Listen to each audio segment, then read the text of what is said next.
Let's quickly take a look at another anti-black racial disparity in our country. So you have a trained military veteran who decides he wants to murder someone. So he sneaks up behind a homeless man, wraps his arms around the man's neck in what he knew would be an airway chokehold, and then purposely held on until the homeless man died. Now, once again, let's go over this to just push the point. The murderer in this instance was a trained military veteran. He knows all about chokeholds, and he knows that you have a sleeper hold that will just render the victim unconscious, and you have an airway hold that cuts off the victim's airway and kills them. The sleeper works by applying pressure to the victim's neck using the crook of your arm or the space between your forearm and bicep, the inside of your elbow. So there isn't an actual bar cutting off air.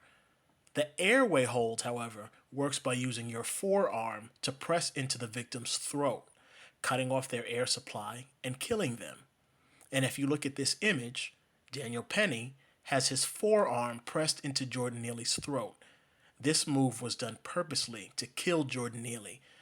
Despite that, the New York District Attorney, Alvin Bragg, decided to only charge Daniel Penny with manslaughter, second-degree manslaughter at that. Manslaughter means you didn't really mean to murder the person. Now, I bring that up because I want to take a look at how blacks are treated by the justice system in these types of instances. This is Junior Hernandez. Junior was involved in an altercation that resulted in a death. Let me quickly go over this case. So, Junior worked at a fish market. A customer came into the store, ordered some food, and then, after getting into an argument with one of the workers at the store, customer decided to leave without paying for the food.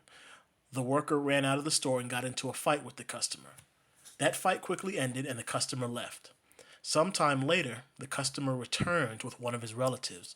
The two of them ran into the store, ran into the back of the store where they weren't authorized to be, and they started fighting with one of the workers.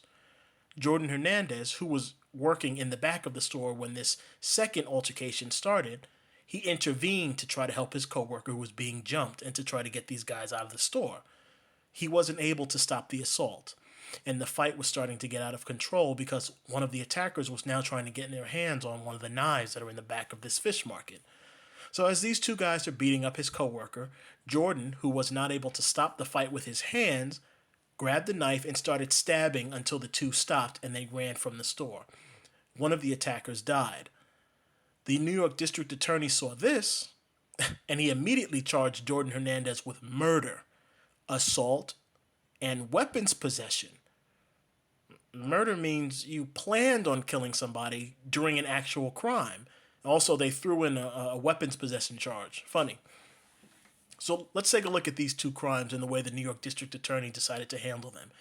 In the first crime, the suspect snuck up behind the victim who wasn't committing any crime whatsoever.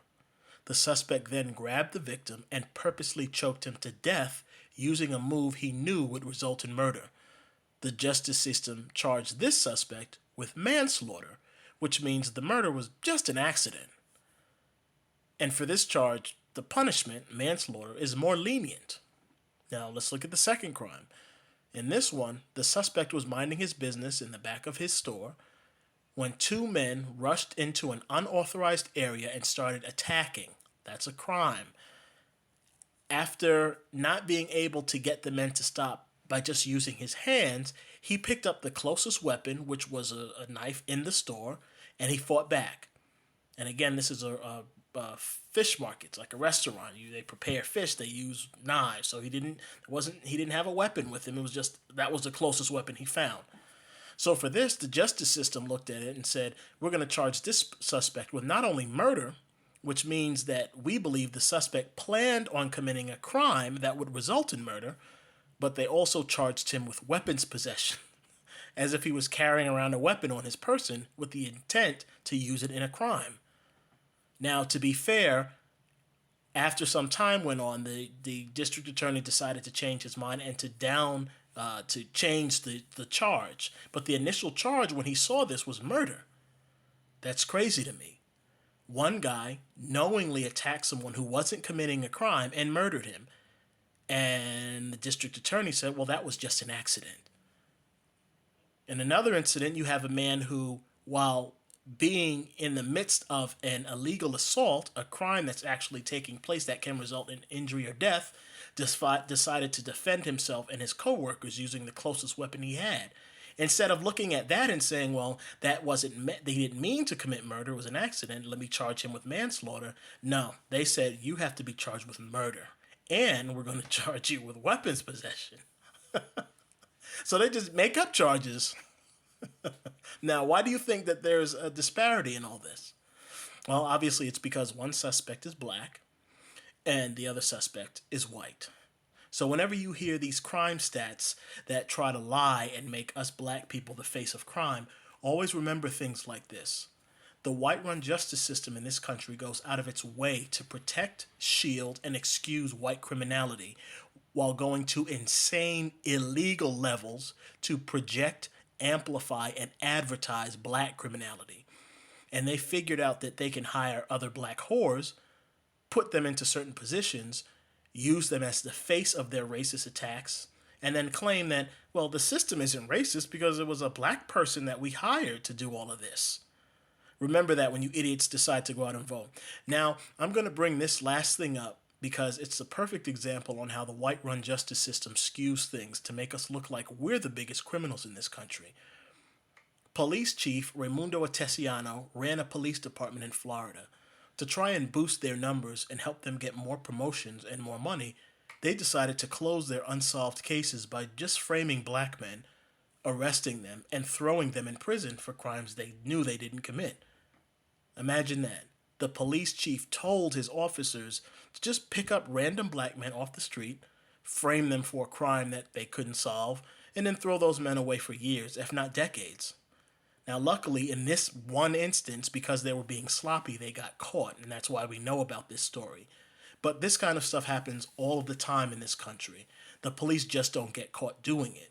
So you have black men and women who are just kidnapped off the street, thrown into prison for crimes that they didn't commit, and the white-run justice system knows about it and works to let it happen.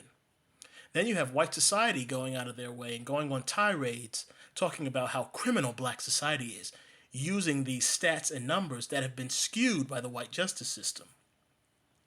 If we go back to the New York District Attorney, he's black, but he knows that white society will only reward him and elevate him if he helps them use black people to be the face of crime in this country. It's so disgusting that it's vomit-inducing. Black people, we will always be victimized by white society, from the moment they kidnapped us and invaded our lands, to then creating systems to make sure that we never gain an equal footing in this country, to just firebombing, flooding, and destroying the towns and communities that we've made, to creating a system to imprison us and once again use us as slave labor, to torturing us and executing our leaders, to flooding our neighborhoods with drugs and guns, to creating entire media systems that degrade us and psychologically destroy our children, to removing our stories out of history books, to just lynching us in the streets. White society has done everything that they can to show you that they hate you and to let you know that they won't rest until they've wiped you out.